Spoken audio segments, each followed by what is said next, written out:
ಇನ್ನು ಬೆಳಗಾವಿ ತಹಶೀಲ್ದಾರ್ ಆತ್ಮಹತ್ಯೆ ಕೇಸ್ಗೆ ಒಂದು ಟ್ವಿಸ್ಟ್ ಸಿಕ್ಕಿದೆ.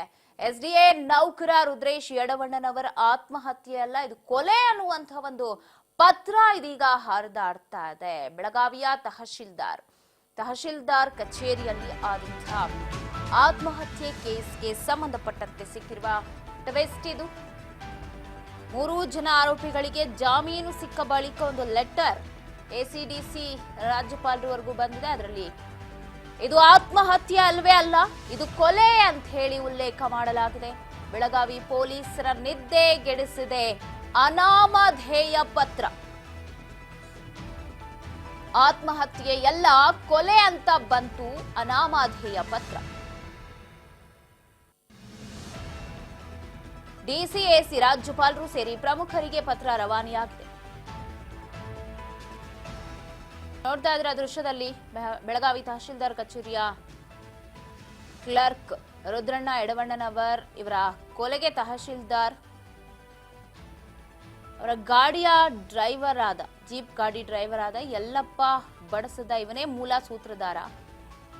ತಹಶೀಲ್ದಾರ್ ಜೀಪ್ ಅನ್ನ ಚೆಕ್ ಮಾಡಿದ್ರೆ ನಿಮ್ಗೆಲ್ಲ ಸಿಗತ್ತೆ. ಸುಸೈಡ್ ಅಂತ ಹೇಳ್ತಿದ್ದಾರೆ, ಅದು ಸುಸೈಡ್ ಅಲ್ಲ. ಬದಲಾಗಿ ಆ ಯಲ್ಲಪ್ಪನ ವಿಚಾರಣೆ ಮಾಡಿದ್ರೆ ಕೊಲೆ ರಹಸ್ಯನೇ ಹೊರಗೆ ಬರುತ್ತೆ. ಯಲ್ಲಪ್ಪನ ಹೆಂಡತಿಯ ಅನೈತಿಕ ಸಂಬಂಧ ಇಟ್ಕೊಂಡು ಅವನೆಲ್ಲ ದುಡ್ಡು ಹೊಡೆದಿದ್ದಾನೆ, ಸತ್ತವನಿಗೆ ನ್ಯಾಯ ಸಿಗಬೇಕು, ಕೇಸ್ ಮುಚ್ಚಿ ಹಾಕಬಾರದು ಅಂತ ಹೇಳಿ ಒಂದಷ್ಟು ಪ್ರಶ್ನೆಗಳನ್ನು ಹಾಕಿದ್ದಾರೆ. ಸನ್ಮಾನ್ಯ ಪೊಲೀಸ್ ಕಮಿಷನರ್ ಸಾಹೇಬರು ಬೆಳಗಾವಿ, ಪ್ರತಿಗಳು ಯಾರ್ಯಾರಿಗೆಲ್ಲ ಹೋಗಿದೆ ಅಂತ ಹೇಳಿ ಸನ್ಮಾನ್ಯ ಜಿಲ್ಲಾಧಿಕಾರಿಗಳು ಬೆಳಗಾವಿ, ಸನ್ಮಾನ್ಯ ಪ್ರಾದೇಶಿಕ ಆಯುಕ್ತರು ಬೆಳಗಾವಿ, ರಾಜ್ಯಪಾಲರು ಕರ್ನಾಟಕ ಸರ್ಕಾರ ಬೆಂಗಳೂರು, ಎಸಿ ಸಾಹೇಬರು, ಅಧ್ಯಕ್ಷರು ಇವರೆಲ್ಲರಿಗೂ ಕೂಡ ಒತ್ತಾಯವನ್ನ ಮಾಡಿದ್ದಾರೆ.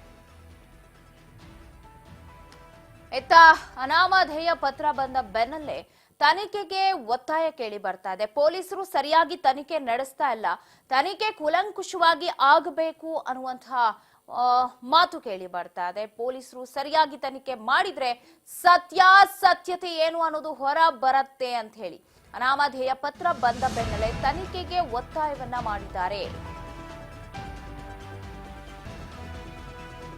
ನನ್ನ ಮಗ ಯಾವ ಕಾರಣಕ್ಕೂ ಆತ್ಮಹತ್ಯೆ ಮಾಡ್ಕೊಳ್ಳುವಂತವನಲ್ಲ. ರುದ್ರೇಶ್ ಯಡವಣ್ಣನವರ ತಾಯಿ ಅಳಲನ್ನ ತೋಡ್ಕೊಂಡಿದ್ದಾರೆ. ಅನಾಮಧೇಯ ಪತ್ರ ಬಂದ ಬೆನ್ನಲ್ಲೇ ತನಿಖೆಗೆ ಒತ್ತಾಯವನ್ನ ಮಾಡ್ತಾ ಇದ್ದಾರೆ. ಪೊಲೀಸರು ಸರಿಯಾಗಿ ತನಿಖೆನೇ ಮಾಡ್ತಾ ಇಲ್ಲ, ನನ್ನ ಮಗ ಆತ್ಮಹತ್ಯೆ ಮಾಡಿಕೊಳ್ಳುವಷ್ಟು ಹೇಡಿಯಲ್ಲ. ರುದ್ರಣ್ಣ ಯಡವಣ್ಣನವರ ತಾಯಿ ಮಲ್ಲವ್ವ ಅಳಲು ತೋಡ್ಕೊಂಡಿರೋದು, ಅವನನ್ನ ಕೊಲೆ ಮಾಡಿದ್ದಾರೆ, ಸರಿಯಾಗಿ ಪೊಲೀಸರು ಮಾಹಿತಿ ಕೊಡ್ತಾ ಇಲ್ಲ. ನನ್ನ ಮಗನ ಸಾವಿಗೆ ನ್ಯಾಯ ಕೊಡಿಸಬೇಕು, ಮಗನ ಕೊಲೆ ಮಾಡಿದ ಆರೋಪಿಗಳಿಗೆ ಜಾಮೀನು ಕೊಟ್ಟಿದ್ದೀರಾ, ಅವ್ರು ರಾಜಾರೋಷವಾಗಿ ಕೆಲಸಕ್ಕೆ ಬಂದಿದ್ದಾರೆ, ಸರಿಯಾಗಿ ತನಿಖೆ ನಡೆಸಿ ನ್ಯಾಯ ಕೊಡಿಸಿ ಅಂತ ಮಲ್ಲವ್ವ ಮನವಿಯನ್ನ ಮಾಡಿದ್ದಾರೆ. ರುದ್ರೇಶ್ ಅವರು ಆತ್ಮಹತ್ಯೆ ಮಾಡ್ಕೊಂಡಿಲ್ಲ, ಕೊಲೆ ಅಂತ ಹೇಳಿ. ಹ್ಞೂನ್ರಿ, ಇದಕ್ಕೇನು ಹೇಳ್ತೀರಿ ನೀವು? ಇದಕ್ಕೆ ನಮಗೆ ನ್ಯಾಯ ಸಿಗ್ಬೇಕ್ರಿ, ನಮಗೆ ನ್ಯಾಯ ಸಿಗ್ಬೇಕ್ರಿ. ನನ್ನ ಮಗಂದ ಅದು ಏನು ಅದು ಇದು ಆದದ್ದು ನಮಗೆ ಅವ್ರ ಕೊಡುವಾರ್ರಿ, ಅವರ ಹೊರಗೆ ಬಂದಾರ್ರಿ. ಮತ್ತೀಗ ನಮ್ಗೆ ಹಿಂದೆ ಯಾರೂ ಸಪೋರ್ಟ್ ಇಲ್ರಿ. ಈಗ ನಾ ಏನು ಮಾಡ್ಬೇಕ್ರಿ? ಈ ತಹಸೀಲ್ದಾರ್ ಡ್ರೈವರ್ ರುದ್ರೇಶ್ ಕೊಲೆ ಮಾಡ್ಯಾರ ಅಂತ ಹೇಳಿ ಲೆಟರ್ ಬಂದಿದೆ ಕಮಿಷನರ್ಗೆ. ಹ್ಞೂ ರೀ, ಲೆಟ್ರ್ ಸಿಕ್ಕತ್ತನ್ರಿ? ನಮಗೆ ಪತ್ರ ಬಂದಿತ್ತು, ತನಿಖೆ ಮಾಡ್ರಿ, ಇದರಿಂದ ತಹಸೀಲ್ದಾರ್ ಡ್ರೈವರ್ ಅದಾರ ಕಾರಣ ಅಂತೇಳಿ ಲೆಟರ್ ಬರ್ದಾರ್ರಿ. ಲೆಟ್ರ್ ಸಿಕ್ಕತ್ರಿ ನಮಗೆ. ಹ್ಞೂ, ಅದ್ರ ಬಗ್ಗೆ ಅಂದ್ರೆ ಆತ್ಮಹತ್ಯೆ ಮಾಡ್ಕೊಂಡು ಇದು ಇದ್ರ ಅವರು ಆತ್ಮಹತ್ಯೆ ಮಾಡ್ಕೊಂಡು ಅಂತ ನಮ್ಮ ಇದಾನ ಅಲ್ರಿ ಅವ್ ನಮ್ಮ ಹುಡುಗ್ರಿ. ಆದದ್ದು ನೋಡಿ ಮಾಡಿ ಬರ್ತಿದ್ರಿ ಅವ, ಅದ ನಮಗೂ ಡೌಟ್ ಬರಾಕತ್ತೈತ್ರಿ. ಅವನ್ದಾಗೆ ಹೆಂಗೆ ಹಾಕೋತಾನ್ರಿ ಹೇಳ್ರಿ ಹಂಗಾರ. ಪೊಲೀಸರು ಏನು ತನಿಖೆ ಮಾಡಕತ್ತಿಲ್ಲ ಸರಿಯಾಗಿ? ಹಾಂ, ಸರಿಯಾಗಿ ಅವರು ತನಿಖೆ ಮಾಡುವಾರ್ರಿ ಪೊಲೀಸರು ರೀ. ಮತ್ತು ಅವರು ಹೋಗೋಣ ಅಲ್ಲಿ ಹೋಗ್ಯಾರು ನಿಮ್ಮದ ಮಾಡಾಕತ್ತಾರ ಅಂದ್ರಿ. ನಮ್ಮ ಮನೆ ಹೋಗಿನ್ರಿ, ಮತ್ತು ಅದ್ರ ಬಳಕ ನಾವು ಹೋಗಿಲ್ರಿ. ಹಾಂ, ಅವ್ರ ಬಂದ ಎಲ್ಲ ಇದನ್ನ ಏನು ಜಾಮೀನು ಮಾಡ್ಕೊಂಬಂದು ಅವ್ರಿಗೆ ಅವ್ರವ್ರ ಕೆಲ್ಸಕ್ಕೆ ಹತ್ಯಾರ್ರಿ. ನಂದು ಹೆಂಗೆ ರೀ, ನಾ ಏನು ಮಾಡ್ರಿ? ನನಗೂ ಹೆದರಿಕೆ ಐತ್ರಿ. ನಾ ಒಬ್ಬರೇ ಇರ್ತೇನೆ ರೀ. ಈ ಪೊಲೀಸರವ್ರು ಏನಿದ್ದಿದ್ದು ಅವ್ರು ನಮಗೆ ಹೇಳ್ಬೇಕ್ರಿ. ನಮಗೆ ಹೇಳ್ಬೇಕ್ರಿ ಮಾಡಿ ಕೊಡ್ಬೇಕ್ರಿ ಅದನ್ನ ನನಗೆ ರೀ ಅರೆಸ್ಟ್ ಮಾಡ್ಬೇಕ್ರಿ ಕಿಲ್ಲರ್ ಅವ್ರು ನಮಗೆ. ಈಗ ನಿಮಗೆ ಇದು ಕೊಲೆ ಅನಿಸ್ತಿತ್ತು ಆತ್ಮಹತ್ಯೆ ಅನ್ಸತ್ತೆ, ಯಾಕಂದ್ರೆ ಲೆಟರ್ ಬೇರೆ ಬಂದೈತಿ. ಮತ್ತು ಅದು ನಮಗೆ ಅವನಾಗೆ ಮಾಡ್ಕೊಂಡಿಲ್ಲ ಅನ್ನೋದು ನನಗದು ಕೊಲೆ ಅನ್ನೋದು ನನಗೆ ಡೌಟ್ ಬಂದೈತಿ ರೀ. ಅದು ನನ್ನ ಮಗ ಅಷ್ಟೊಳೆ ಮಾಡ್ಕೋಬೇಕಾದ್ರೆ ರೀ. ಧೈರ್ಯವಂತರಿದ್ರು ಅವರು ಎಲ್ಲ. ಹಾಂ, ನನ್ನ ಮಗ ಧೈರ್ಯನೇ ಐತ್ರಿ, ಧೈರ್ಯನೇ. ಮಾಡ್ಕೊಂತ ಮನುಷ್ಯ ಅಲ್ಲ ಇದ್ರಾಗ ಮಾತಾಡ್ತಾರ ಆಫೀಸ್ನಾಗ. ಹ್ಞೂ ರೀ. ಆಮೇಲೆ ಅವ್ರಿಗೇನು ಆರೋಪ ಮಾಡಿದ್ರಲ್ಲ, ಅವ್ರು ಬಂದು ಜಾಮೀನು ತಗೊಂಡು ಆರಾಮ್ ಕೆಲಸ ಜಾಮೀನು ತೊಗೊಂಡು ಅವ್ರು ಆರಾಮ್ ಕೆಲಸ ಮಾಡಾಕತ್ಯಾರ್ರಿ. ಈಗ ನನ್ನ ಮಗಂದು ಹೆಂಗ್ರಿ, ನನ್ನ ಮಗ ಏನು ಕಾನೂನು ಸಿಗಂಗೇ ಇಲ್ಲನ್ರಿ. ಹ್ಞೂ, ಹೌದಿಲ್ರಿ. ಅವರು ಸರ್ಕಾರಿ ಅಧಿಕಾರಿ. ಹಾಂ, ಅವರು ನನ್ನ ಮಗನ ಸರ್ಕಾರಿ ಅಧಿಕಾರಿ ಅದಾನ್ರಿ. ನನ್ನ ಮಗಿಗೆ ಅನಾಥನಂಗೆ ಇವ್ರು ಮಾಡಿದ್ರು, ಅವ್ರವ್ರ ಕೆಲಸ ಮಾಡ್ಯಾರ್ರಿ. ಅನಾಥದಂಗೆ ನಾನು ಹೋಗಿ ಮಣ್ಣು ಕೊಟ್ಟು ಬಂದ್ರಿ ಹೋಗಿ, ಅದಕ್ಕೂ ಏನೋ ಅವ್ರು ವಿಚಾರ ಮಾಡಲಿಲ್ರಿ. ಪೊಲೀಸರು ನಿಮ್ಗೆ ಕರೆದಿದ್ರಲ್ಲ ಇಲ್ರಿ, ಕರೆದೇನ್ರಿ ಮಾಹಿತಿ ಅದು ಕೊಟ್ಟರು?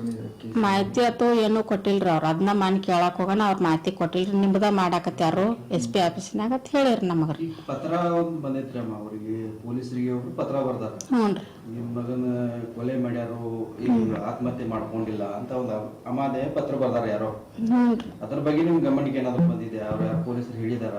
ಇಲ್ರಿ ಬಂದಿಲ್ರಿ, ಹೇಳಿಲ್ರಿ. ನಿಮ್ಗೆ ಏನ್ ಅನ್ಸುತ್ತೆ? ನಾನು ಕೊಲೆ ಮಾಡಿದಾರ ಅಂತೀರಿ? ಅದ ಅಲ್ಲಿ ಏನು ಮಾಡ್ಯಾರೋ ಏನು ಬಿಟ್ಟಾರೋ ಅದ ನನಗೆ ಇದಾಗೈತ್ರಿ, ಡೌಟ್ ಬರಾಕತ್ತೈತ್ರಿ ನಮಗೆ. ಹೇಳೋದಂದ್ರೆ ಅಂತ ಮಾಡ್ಕೊ ಮನುಷ್ಯನೂ ಅಲ್ರಿ ಅವ. ತಹಶೀಲ್ದಾರ್ ಡ್ರೈವರ್ ಒಬ್ರು ಯಾರೋ ಕೊಲೆ ಮಾಡಿದಾರಂತ ಅಂತ ಇದೆ. ಇದಕ್ಕೆಲ್ಲ ಕಾರಣ ಸಾಹೇಬನ್ ಡ್ರೈವರ್ ರೀ, ತಹಸೀಲ್ದಾರ್. ಯಾರೇನು ಮಾಡ್ಯಾರ ಒಟ್ರಿಗೆ ಶಿಕ್ಷಣ ಆಗಲ್ರಿ ಸಾಹೇಬ್ರ, ಒಟ್ರಿಗೆ ಆಗಲ್ರಿ ಅವ್ರಿಗೆ. ಈಗ ಅವ್ರು ಅಷ್ಟೊಳೆ ನನ್ನ ಮಗನ ಇದನ್ನ ಮಾಡಿ ಕಿಸಿಂದ ಅಲ್ಲಿ ಅವ್ರು ಕೆಲಸ ಮಾಡಾಕತ್ಯಾರ ಅಂದಿಂದ್ರಿ ಅವ್ರ ಸುಮ್ಮ ಬಿಡಂಗಿಲ್ರಿ. ನಾ ಇನ್ನು ಮ್ಯಾಲ್ರಿ ನಿಮ್ಮ ಹೆಸರು?